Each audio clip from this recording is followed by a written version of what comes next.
unexpected treat. Peace, what's up, my people? You alright? Oh yeah, baby. Alright.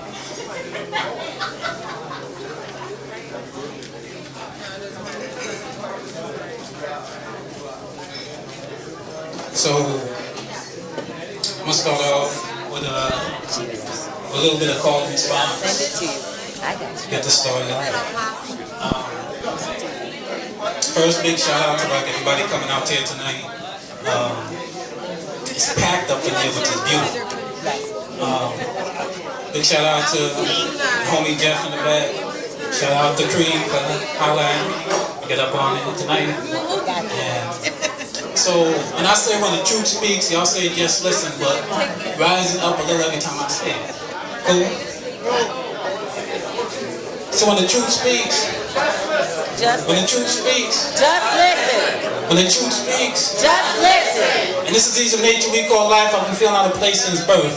And I've been trying to realize my purpose more times than not. Contemplating suicide, thinking it's already worthless. To quote one of my brothers in Burns and Nolly's Mar Hill, I didn't choose poetry. Poetry chose me, so I was pulled into this to a force I couldn't control. Never wanted to throw stone with my nose to the grindstone ever since I first touched the microphone.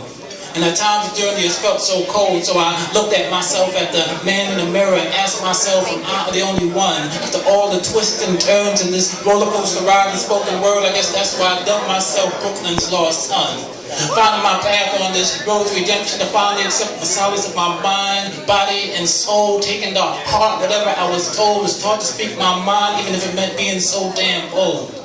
Trying to rebuild the bridges I done burned, hoping the Almighty and the universe offer a clean slate. Burn those and leave scars of life lessons when they've been nailed to your chest by the hammer of karma, so you can endure the next test of change you need to make, so change that needs to come. Father Time seems to play the role of universal parent and wisdom teacher, while Mother Nature is the soul doctor, economic parent, birth and spoken healers like we live in the Flintstone vitamin strength to my people. So you know better than dealing about who you play with or who you with, acting like opportunists and our tendencies develop to buy your self-worth with a price high enough to kill, with you banked up immorality in your memory banks too secure. And on the real, the doors of opportunity for me have always had loose hinges. Binge and determination with track store kicks, so when they close too soon with my 4-4 pen waving, I'd kick it in. I didn't enter spoken word for slams to win. This is just a vehicle I discovered to repent my sins. Been accused of being a blasphemer with my words, with no remorse, the blasphemer for BSing after Katrina.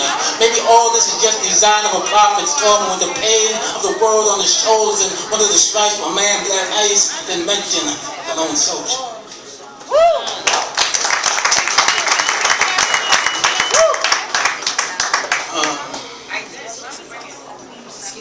I'm in a good mood tonight.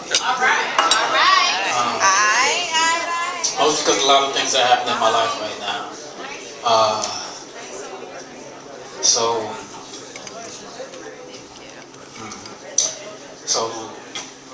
recently, I just recently got engaged. So. Why does that look like it's a bad thing? You look hurt about it, like it's a hot mess. Sorry, ladies, I'm gonna be off the market soon. You already off the market, right? Alright. So, this particular piece, I know I think about my girl every time I do it. This piece I haven't done in a while. It's called this one. There is nothing like her essence. Breathing rebirth or death disrespected, leaves me tested with every step I take, every move that I make, when my will and faith dig deep in her chalice. Liquid frustration pours from ruby deep lips with malice. Her fountain of youth juices keep me going on. Her aura resonates Nina Simone's soul songs that allow my lips to never go numb. This beautiful being of nature is the only reason I exist.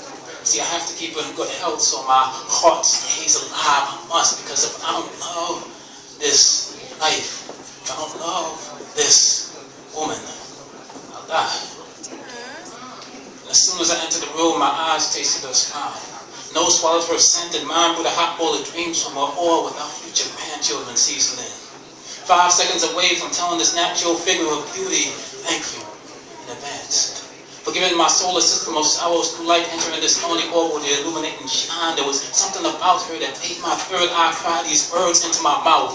Birthed on an out of wedlock lyrical oasis, she can give her soul permission to soak it with Scorpio tendency, tears of liquid frustration leaking from this daunted brother's third eye. I wonder. Somehow my words touched her mind right, with the treasure in her chest be mine. If so, would she love me for my manhood, the hood and the man, or just a man with the main ulterior motive to keep our heart from breaking again, like the past monumental felon to keep away a forsaken pain with a cloud of beautiful black sunrise in her God intended. I'm sure storms will come. This we know for sure, but tell me, can you stand the rain? Had me Hendrix my attention towards her, stuck in a purple haze, she consumed me. Jimmy couldn't voodoo child tuning my ears off this woman's voice, and I did not come here looking for love.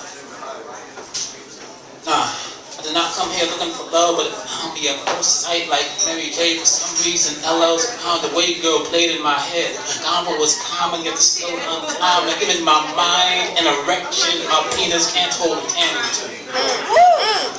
And the touch, this natural goddess tan, the way she gave me that ancestor freedom brand chilled my deja vu shock like 1960s boycotts and one of Malcolm assassination together, like buying back our children from wild oppressors in the 1800s, like being the only black couple allowed to sit at the table of the Last Supper, like Obatala and Oshun souls rebirthed and through us. At the tip of my tongue, like hollow tips, the heart's gray matter shed in my chest. Hitting infatuation, top shots of our bodies. Number 2, number 1 is too already the number to claim this going behind, but a beast named Caution kept my soul trained from penetrating this Harriet Tubman's Underground Railroad.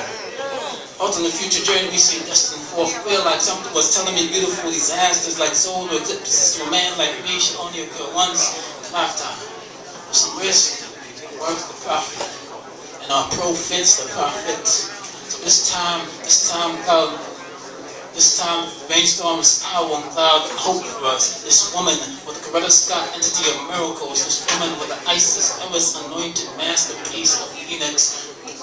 Burn the thunder of emotion through my veins, ringing Bob Marley redemption tones, and giving me a chance to love again.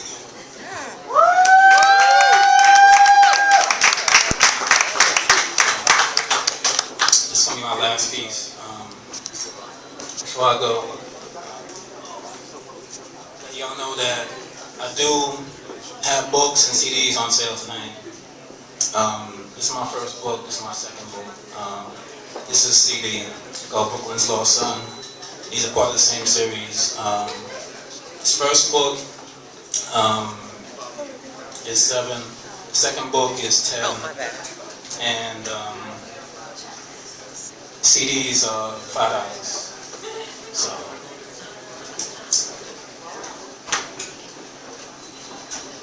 y'all don't know that, but like, that's what I call my special Brooklyn bootleg discount.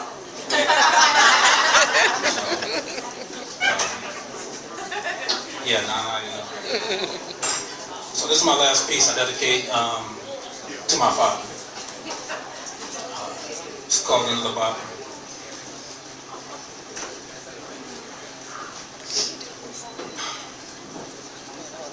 I see a man mentally running scared from his problems. Found himself in another bottle. Trying to make his way as part of a band. Liquor became dropping down into the last drop, until the last stand in another bottle. Instead of being home early to help his son with his homework, got held out there with a bottle of Thunderbird. Mama kept saying, put it down for your kids, you're not around. Gallivanting all over town with another bottle. So, when did balancing Bacardi in one hand and family in the other become your new job? Lead belly to BFF alcohol while mama sobs, watching the self-destruction from a man she envisioned you on the verge of being.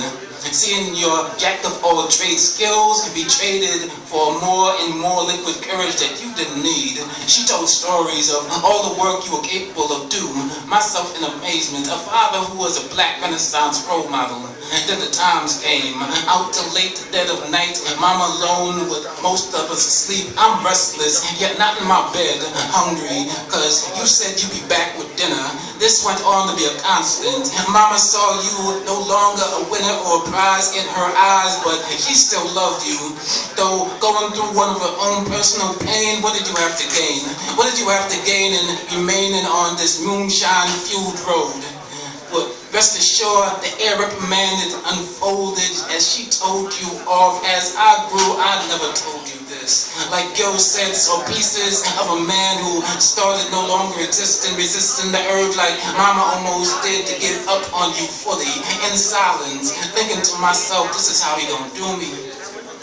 Thing is, this is not about AB, it's about daddy. Knowing raising a family of 8, struggling in the ghetto can't be easy. I may be the last of our clan, but glad you didn't abuse physically or just up and leave mama with me and my brothers like those other crumb bums, sackless, manhoodless junkies like back in the 70s, or brothers like my rare breed who never been born in the 80s. In retrospect, I just gotta finally ask, what was so attractive about a cylindrical labeled piece of glass swooned your attention away from fam?